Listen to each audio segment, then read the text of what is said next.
Assalamualaikum warahmatullahi wabarakatuh. Halo teman-teman PMI yang ada di Hong Kong maupun yang ada di beberapa negara lainnya seperti Singapura, Taiwan, Jepang, Brunei maupun yang ada di seluruh penjuru dunia. Dan tentunya untuk teman-teman viewer yang ada di Indonesia. Nah, kali ini kita akan berbagi informasi tentang informasi menarik tentang universitas terbuka, di mana kali ini kita mendatangkan narasumber yang sangat inspiratif sekali tentunya. Beliau juga PMI di Hong Kong, juga masih berstatus mahasiswa yang insya Allah sebentar lagi akan wisuda, dan juga merupakan salah satu pendiri dari Asosiasi Tonggak Mahasiswa Universitas Hong Kong atau yang kita singkat ASTAMA. Ya, inilah dia Mbak Anita Zahra Khairunisa. Halo Mbak Anita, apa kabar? Alhamdulillah, kabar baik. Halo teman-teman semuanya. Ya, makasih Mbak Anita untuk waktunya. Kita ada beberapa pernyataan nih. Kita butuh pendapat dari Mbak Anita, yaitu mungkin akan saya bacakan ya. Oke. Untuk yang pertama yaitu UT atau Universitas Terbuka itu bener nggak sih bisa untuk kita pakai daftar CPNS, dan bener nggak sih Universitas Terbuka itu adalah Universitas Negeri Indonesia? Oke, jadi ini menurut data yang valid ya, bisa teman-teman cek juga di Google, di internet, bahwasanya Universitas Terbuka itu adalah perguruan tinggi negeri yang sekarang sudah badan hukum, dan UT adalah PTN, perguruan tinggi negeri ke-45. Nah, di Universitas Terbuka atau UT adalah perguruan tinggi negeri ke-45 di Indonesia yang diresmikan pada tanggal 4 September 1984. Berdasarkan keputusan Presiden Republik Indonesia nomor 41 tahun 1984 dan sesuai dengan peraturan pemerintah nomor 39 tahun 2022, UT atau Universitas Terbuka sudah bertransformasi menjadi perguruan tinggi negeri badan hukum. Nah, berdasarkan keputusan Ban PT nomor 1282 garis miring SK garis miring Ban garis miring EK PT 7 2024 menyatakan bahwa Universitas Terbuka juga sudah terakreditasi A loh Kak Emil. Wah, keren. Katanya sendiri Badan Kepegawaian Negara atau BKN juga telah merilis data jumlah peserta yang lolos tes calon pegawai negeri sipil atau CPNS 2019. Dari jumlah 138.791 peserta yang lulus, sekitar 9.436 diantaranya merupakan alumni Universitas Terbuka. Wah, keren. Berarti nggak diragukan lagi bahwa Universitas Terbuka itu adalah Universitas Negeri Indonesia, teman-teman. Dan juga bisa dipakai untuk daftar CPNS. Oke. Nah, ada lagi nih. Yang kedua adalah belajar di UT itu bener nggak sih sangat fleksibel, bisa di mana aja dan kapan aja katanya, apalagi untuk kita yang statusnya adalah PMI, kita masih bekerja juga, kita masih punya banyak kegiatan. Kalau kita mau kuliah di UT itu bener nggak sih kayak gitu Mbak Anita? Bener banget ya. Jadi belajar di UT itu sistemnya full online dan juga sangat fleksibel. Tidak harus sehari dapat tugas, sehari harus dikumpulkan. Tidak. Kita sangat fleksibel. Biasanya deadline setiap tugas itu sekitar 2-3 minggu loh teman-teman. Jadi sangat fleksibel dan bisa dikerjakan dimanapun, kapanpun, jam berapapun. Misalnya teman-teman saat bekerja, di tengah-tengah sedang bekerja nih, ada waktu luang sambil ngerjain tugas kuliah, bisa banget. Bisa dikerjain pagi bangun tidur, bisa banget. Pas malam selesai kerja mau tidur juga bisa dikerjakan. Jadi kita lebih fleksibel ya, dan deadline-nya itu juga tidak rush ya. Jadi kita deadline-nya juga 2-3 minggu setiap tugasnya. Fleksibel. Kita itu pilihan yang tepat untuk teman-teman pekerja migran Indonesia yang mau bekerja sambil kuliah. Tuh teman-teman, keren loh UT, sangat fleksibel waktunya. Kemudian ini perihal biaya kuliah biaya kuliah di UT itu kalau misalnya di Indonesia sama UT yang ada di Hong Kong nih misalnya atau di beberapa negara lainnya tuh gimana Mbak Anita? Ya, jadi kalau untuk biaya kuliah ya, ini kita berhubung luar negeri ya, sebelum saya juga mahasiswa UT layanan luar negeri, jadi untuk biaya per semesternya itu karena saya sih pas ya, jadi cuma 1.300.000 atau 1.750.000 rupiah. Ya, kita tidak membayar berupa Hong Kong dolar karena UT adalah perguruan tinggi negeri yang ada di Indonesia. Kenapa bisa ada di luar negeri? Karena menggunakan sistem cyber dan full online atau yang bisa disebut pembelajaran jarak jauh. Ya, proses belajarnya jarak jauh ya, cyber. Nah, kalau di Indonesia sendiri mungkin berbeda biayanya dengan di luar negeri, dengan UT layanan luar negeri, karena kebutuhannya beda. Kalau di Indonesia mungkin masih ada kegiatan tatap muka ya, jadi mereka berkumpul di suatu tempat yang sudah diatur, dikoordinir oleh UPBJJ daerah setempat, lalu mereka melakukan kuliah tatap muka. Tetapi untuk teman-teman mahasiswa UT yang ada di luar negeri, full online semua, tidak ada kuliah tatap muka kecuali tutorial webinar. Tutorial webinar pun itu menggunakan platform Google Meet ya, Google Meet seperti Zoom meeting. Jadi tetap online, masuknya tetap ke online. Nah, untuk biayanya juga sekarang kan per 2023 itu sudah berlaku non sipas itu non sistem paket semester itu per SKS-nya Rp120.000 dan maksimal SKS yang dapat diambil adalah 20 SKS untuk semester 1 dan 2 dan 24 SKS untuk semester selanjutnya. Jadi estimasi biaya kuliah di UT tidak lebih dari 3 juta rupiah, di bawah 3 juta rupiah per semesternya. Jadi teman-teman kalau bisa ya, teman-teman sebelum kuliah di UT banyak research dulu tentang biaya juga. Mungkin tanya ke mahasiswa-mahasiswa UT negara tersebut.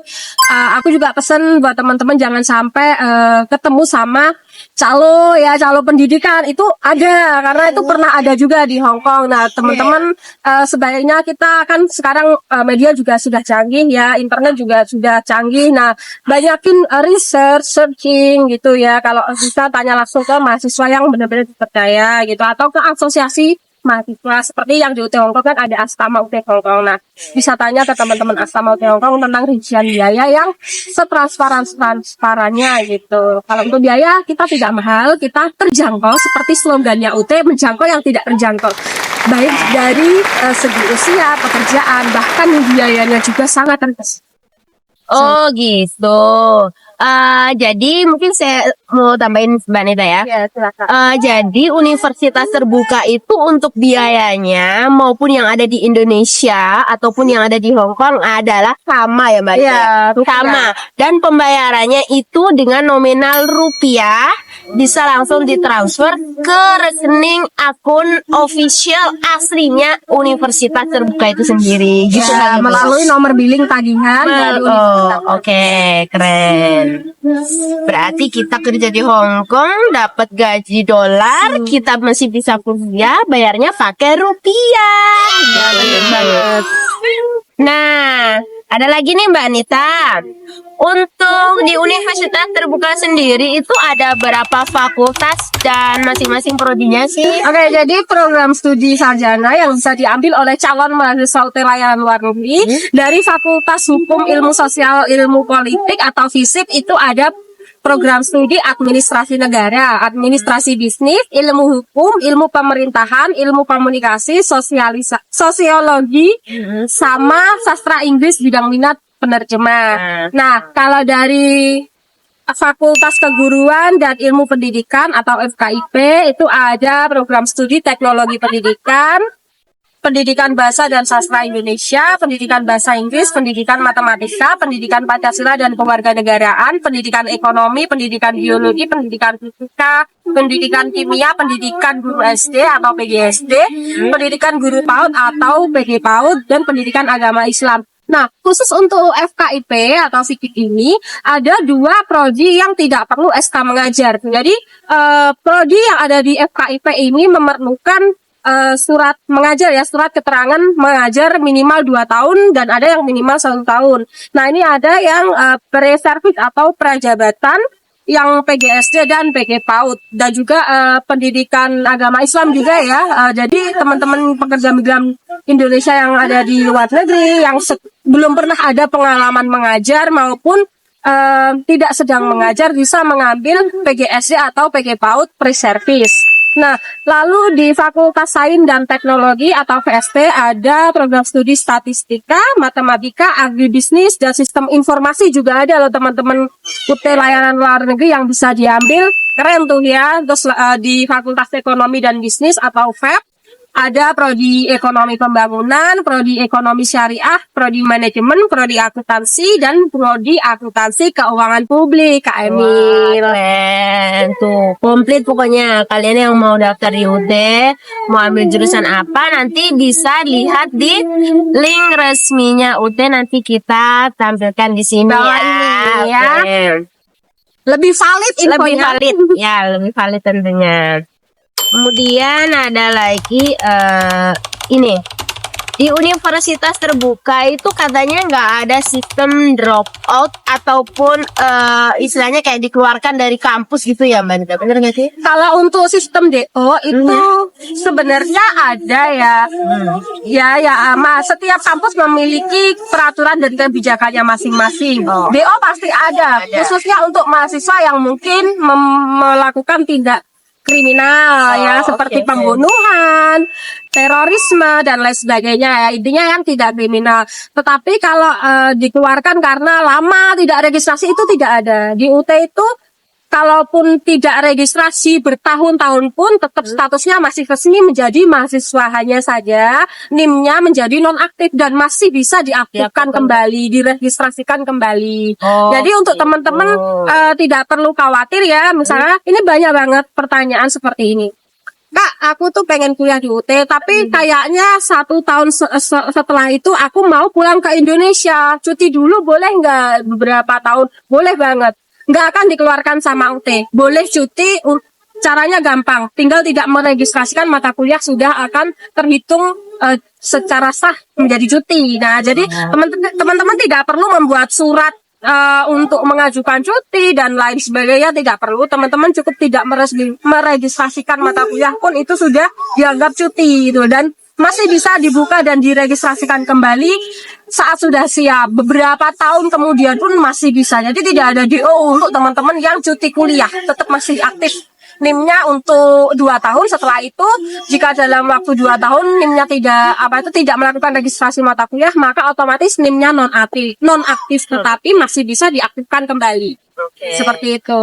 Oke, paham Mbak. Terus seandainya nih ada teman-teman, misalnya ada teman-teman PMI di Hong Kong khususnya, misalnya mau daftar kuliah di UT, itu gimana caranya? Kan kalau misalnya kita datang ke kampus kayak yang kampus-kampus umumnya, kan kita nggak mungkin pulang dulu ke Indonesia nih. Nah, cara daftarnya tuh gimana? Bisa mandiri secara online atau bagaimana Mbak? Oke, jadi untuk teman-teman pekerja migran Indonesia yang ada di Hong Kong khususnya maupun di negara manapun, kalau mau daftar di UT layanan luar negeri, ada dua cara. Yang pertama langsung ke akun hotline UT layanan luar negeri ya, nanti ditulis di bawah ini. Yang kedua bisa melalui asosiasi atau organisasi kemahasiswaan. Di sana banyak sekali volunteer, kakak-kakak tingkat mahasiswa yang bersedia dengan sepenuh hati membantu calon-calon mahasiswa baru yang ingin mendaftar masuk UT, diberikan arahan, lalu dibantu pengisian formulirnya, mendaftar akun admisi dan lain sebagainya. Seperti yang sudah 1 tahun lebih ini dilakukan oleh teman-teman dari Astama UT Hong Kong ya. Banyak sekali teman-teman yang bersedia menjadi volunteer, membuka posko pendaftaran calon mahasiswa baru setiap hari Minggu. Itu secara offline ya, biasanya di Wajah, kalau nggak itu di Admiralty. Terus bisa juga secara online, biasanya saya handle-nya yang online. Jadi malam hari gitu calon mahasiswa baru tinggal menyediakan print out formulir pendaftaran, formulir pendaftaran. Nanti saya bantu mendampingi cara pengisiannya biar tidak salah dan cepat tervalidasi gitu. Jadi teman-teman PMI yang ada di Hongkong khususnya bisa kontak ke hotline-nya Astama ya, di Facebook ada, IG ada, ke anggotanya mungkin nanti biasanya disampaikan di grup. Ini ada calon mahasiswa baru mau mendaftar teman-teman PMI, nanti pasti akan ada volunteer yang menanganinya, membantu mendampingi hingga pasca lolos validasi hingga sudah menjadi mahasiswa baru seperti itu. Wih, keren. Jadi kurang lebihnya seperti itu ya. Keren. Saling Ya. membantu untuk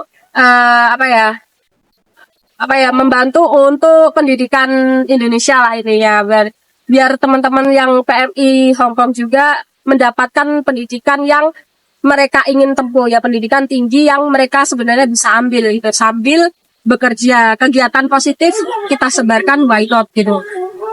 Oh ya Mbak Anita, untuk daftar di universitas terbuka itu pendaftarannya setiap kapan atau setahun berapa kali ya? Oke ya, jadi pendaftaran calon mahasiswa baru universitas terbuka itu dibuka 2 kali.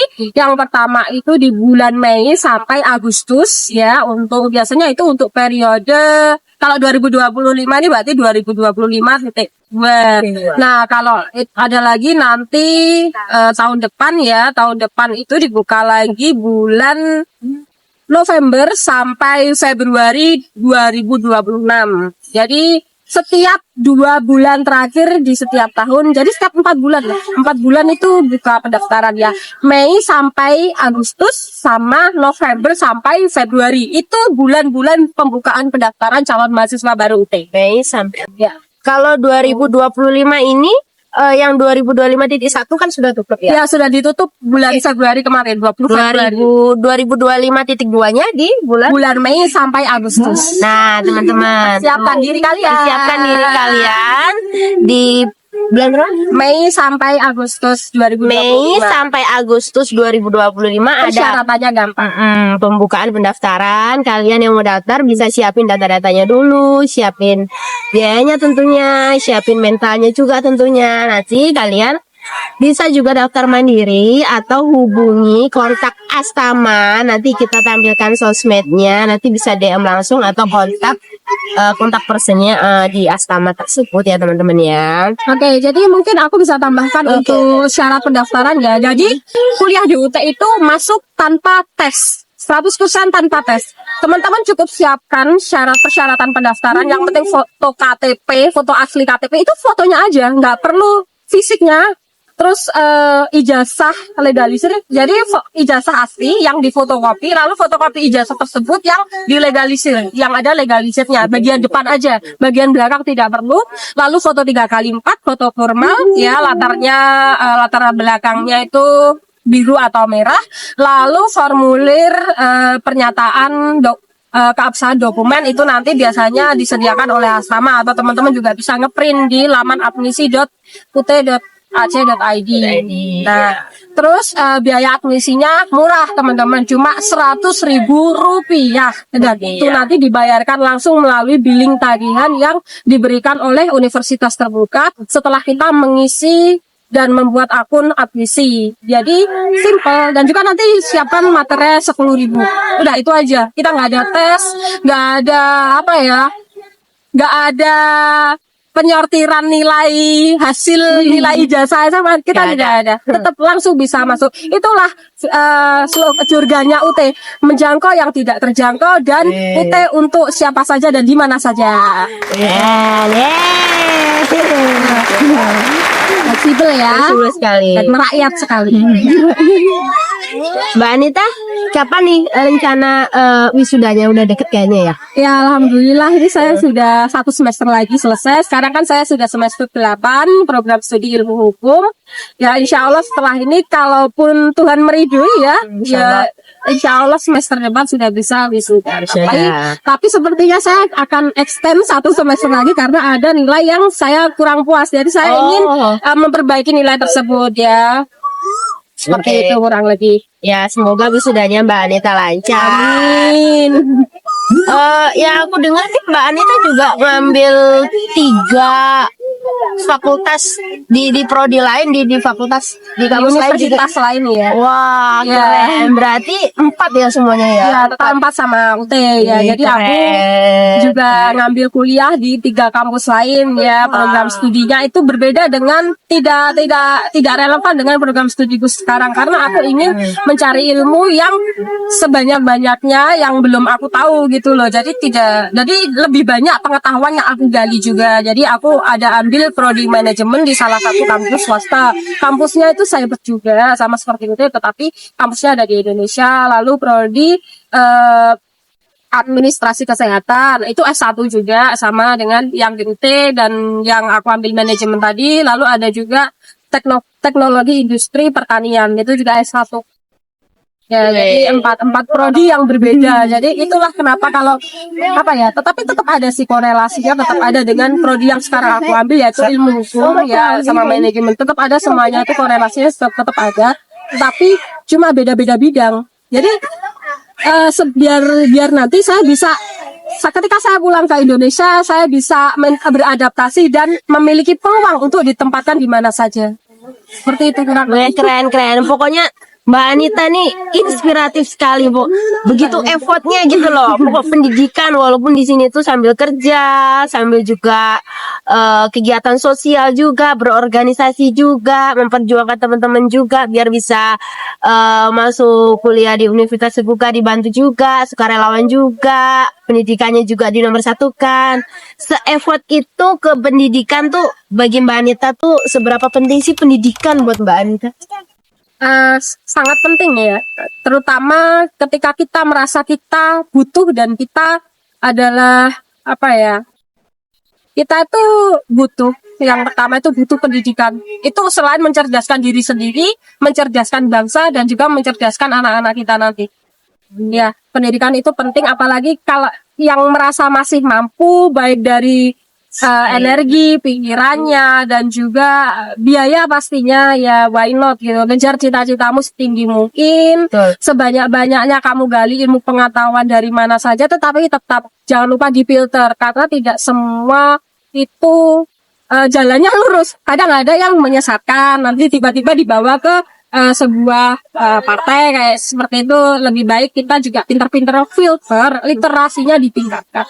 Pendidikan itu penting. Pendidikan itu adalah senjata utama bagi perempuan khususnya ya teman-teman. Senjata kita tuh bukan pedang, bukan tembak, bukan pisau, bukan. Tetapi kecerdasan dan juga wawasan. Seperti itu. Di era sekarang ini adalah yang paling terpenting adalah pendidikan. Ya benar. Kan ada yang pepatah tuh bilang, tuntutlah ilmu sampai ke negeri Cina. Nah ini sudah Cina. Iya beneran, di Cina ini. Dan mungkin saya sedikit tambahkan ya, kalau menurut saya pribadi bahwa tadi Mbak Anita sudah melengkapi semuanya. Saya sedikit tambahkan lagi. Menurut saya pendidikan itu sangat penting. Pentingnya untuk apa? Supaya kita itu bisa berpikir lebih terbuka, lebih nanti tantangan-tantangan kehidupan di masa yang akan datang itu bakalan banyak, dan kita akan banyak punya option berpikir secara luas dalam menghadapi tantangan-tantangan. Pokoknya semakin banyak kita punya wawasan, semakin kita bisa bertahan di era zaman yang semakin maju. Terutama untuk kaum perempuan seperti kita, calon ibu yang harus bisa mencerdaskan anak-anak kita nantinya, tentunya adalah anak-anak generasi bangsa. Kan itu Benar sekali. Tepuk tangan.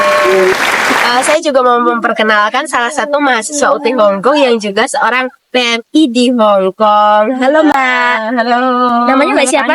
Nama saya Kia. Saya dari prodi PGSD. Saya di sini sebagai mahasiswa semester 2 juga. Iya. Kerja juga di sini. Kerja juga di sini. Oh iya. Ini mumpung ketemu sama Mbak Anitanya, ada yang mau ditanyain nggak? Ya jelas. Saya mau tanya itu Mbak Anita. Misalnya saya kan kerja jadi PMI di sini tuh sesuai kontrak. Nanti kalau kontraknya sudah habis kita juga pasti ada rencana untuk pulang. Sementara kuliah kita belum tentu selesai. Belum sampai wisuda. Itu gimana caranya mutasi kita dari sini dari Hong Kong ke Indonesia gitu. Bagaimana prosedurnya biar kita masih bisa kuliah di Indonesia gitu? Oke, jadi gini Mbak Gea, nanti Mbak Gea mengajukan pindah UPBJJ aja ke UT luar negeri, UT layanan luar negeri dan juga UT daerah setempat yang akan Mbak Gea itu teruskan di sana ya, mengajukan surat permohonan pindah UPBJJ, ada draftnya, nanti minta ke UT layanan luar negeri, nanti dikasih filenya, tinggal di print, diisi, lalu di scan dan dikirim ke UT layanan luar negeri dan juga UPBJJ daerah yang ada di Indonesia. Lalu menunggu sekitar nggak sampai 1 bulan lah ya, semingguan biasanya sudah resmi dan nanti akun MyUT-nya akan terupdate bahwa status UPBJJ-nya UPBJJ daerah. Simple sekali. Dan sangat fleksibel, sangat mudah. Begitu juga untuk teman-teman yang tadinya UPBJJ Indonesia ya, UT Indonesia lalu ingin lalu ternyata kerja ke luar negeri, ke Hong Kong nih contohnya. Teman-teman juga bisa mengajukan pindah UPBJJ. Teman-teman mengajukan ke UT daerahnya dulu, ke UPBJJ daerah, dan lalu jika sudah ACC, teman-teman juga mengirim surat ke UPBJJ layanan luar negeri seperti itu. Karena apa? Ditakutkan saat ujian. Yang ditakutkan itu saat ujian. Jika teman-teman yang ada di Hong Kong itu statusnya masih UT daerah, UPBJJ dalam negeri, saat ujian kan harus offline nih. Yang di Indonesia tuh teman-teman mahasiswa UT tuh kalau ujian kan harus offline, harus ke sekolah untuk numpang ujian seperti itu. Nah, nanti ribet gitu loh, kita akhirnya tidak jadi ujian karena kita harus offline. Kalau teman-teman UT layanan luar negeri itu ujiannya full online, bisa dilakukan dimanapun dan kapanpunnya tidak bisa ya karena jadwal sudah ditentukan oleh UT, tapi bisa dilakukan dimanapun asal sinyalnya kuat. Nah, yang penting itu karena kan online, pakai laptop sama HP. Jadi misalkan teman-teman nih yang UT luar negeri nggak mau pindah ke UT Indonesia, padahal statusnya sudah di Indonesia, tetap bisa.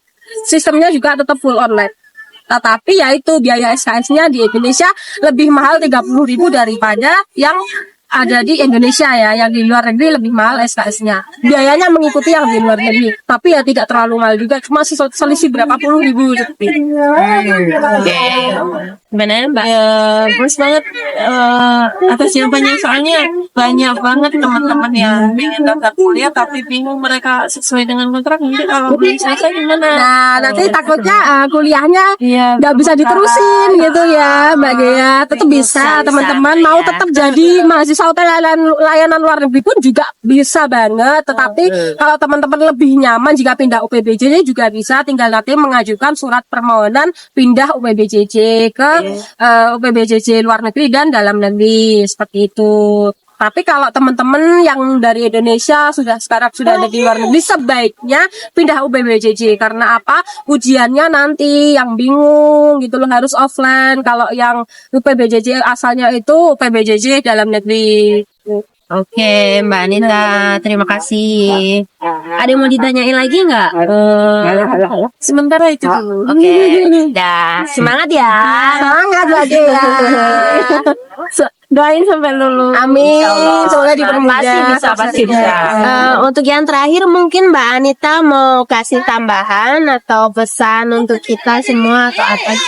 Oke, pesan-pesan untuk teman-teman semuanya ya, baik untuk teman-teman mahasiswa UT yang ada di seluruh dunia, khususnya Hong Kong, tetap semangat, tetap kejar cita-cita dan impianmu setinggi mungkin, dan jangan pernah lupakan tentang kewajiban kamu sebagai mahasiswa, sebagai jantung dan hatinya masyarakat Indonesia. Tetap suarakan keadilan, kebenaran, dan juga selalu berbagi manfaat. Dan untuk teman-teman pekerja migran Indonesia, khususnya yang ada di Hong Kong, kami tunggu teman-teman yang mau bergabung dengan Universitas Terbuka Hong Kong.